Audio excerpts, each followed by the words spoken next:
আজকে একটি অসাধারণ ভর্তা নিয়েছি, একবার খেলে মুখে লেগে থাকার মতন। এত টেস্টি, এত মজাদার। ভাত, মাছ, মাংস ছাড়া আপনারা ভর্তা দিয়ে পেট ভরে ভাত খাবেন, আর কিছুই লাগবে না। আসসালামু আলাইকুম, দূরে এবং কাছে যে যেখানে বসে ভিডিওটা দেখছেন সবাইকে আমন্ত্রণ জানাচ্ছি শান্তাজ কিচেনে ভিডিওটা দেখার জন্য। আজকে নতুন রেসিপি মৌসুমি ভর্তা। মৌসুমলে ভর্তা খেতে অসাধারণ। এই কটা মৌসুমলে আমি 80 টাকা কিনেছিলাম, একটু ফ্রিজে রেখে দিয়েছি, দেখে পাশ দিয়ে একটু হয়ে গেছে। সুন্দর করে আমি ধোলাই করে কেটে কুচিয়ে নিয়েছি। এখন একটা ফ্রাই প্যানে দিয়ে দিচ্ছি, ফ্রাই প্যানে দিয়ে একটু পানি দিয়ে সেদ্ধ করে নেব। ঢাকনাটা দিয়ে আমরা সেদ্ধ করে নেব। মৌসুমলে ভর্তা খেতে আসলে সবার কাছে অসাধারণ। একবার হলো বাসায় বানিয়ে খেয়ে দেখবেন, নতুনদের জন্য বলছি, এভাবে বানাবেন, টেস্ট দ্বিগুণ হয়ে যাবে। সেদ্ধ হয়ে যাওয়ার পর সর্ষের তেল দিয়ে আমরা এখন এটা ভেজে নিব। একটু তেল দিয়ে ভেজে নিলে ভর্তাটা খেতে আসলেই অসাধারণ হয়, যা বলার মতো নয়। তারপর আমরা এই ভর্তাটা সুন্দর করে টেলে নিচ্ছি। দেখেন, টালা শেষ, এখন তুলে নিচ্ছি।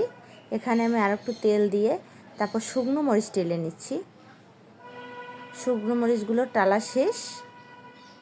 এই পর্যায়ে আমরা তুলে নিব শুকনো মরিচ। তারপর এখানে দুটো পেঁয়াজ, বড় বড় রসুন একটা দিয়ে ভালো করে টেলে নিব।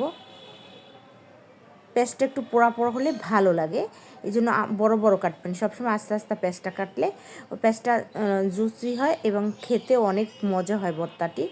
এভাবে আপনারা, নতুনদের জন্য বলছি, অবশ্যই এভাবে ভর্তা করে দেখবেন। আর মাছ মাংস ফেল।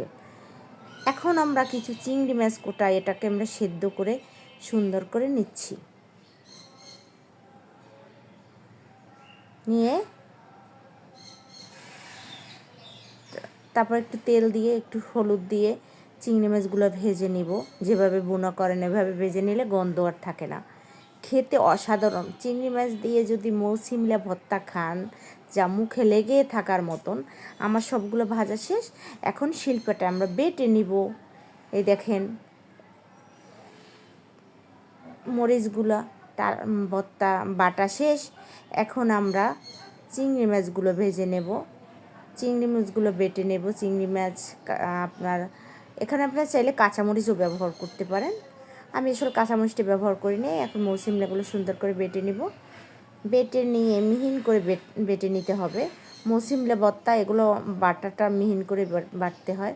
এভাবে আমরা দুইবার মিহিন করে সুন্দর করে বেটে নেব। শিলপাটা ভর্তা খাওয়ার ভিতর অনেক টেস্ট, যা বলার মতো না। দেখেন, ভর্তাটা প্রায় আমার করা শেষ। একবার হলো এভাবে খেয়ে দেখবেন, মুখে লেগে থাকার মতন। মাছ মাংস আপনার কোনো কিছুই লাগবে না, শুধু ভর্তা দিয়ে খেতে চাবেন। এখন একটু কাঁচা সরষের তেল দিয়ে নেব। তারপর আমরা একটা ফ্রিজে উঠে নেব বা বাটিতে তুলে নিচ্ছি। দেখেন এই কত সুন্দর। সবাই ভালো থাকবেন, সুস্থ থাকবেন। আল্লাহ হাফেজ।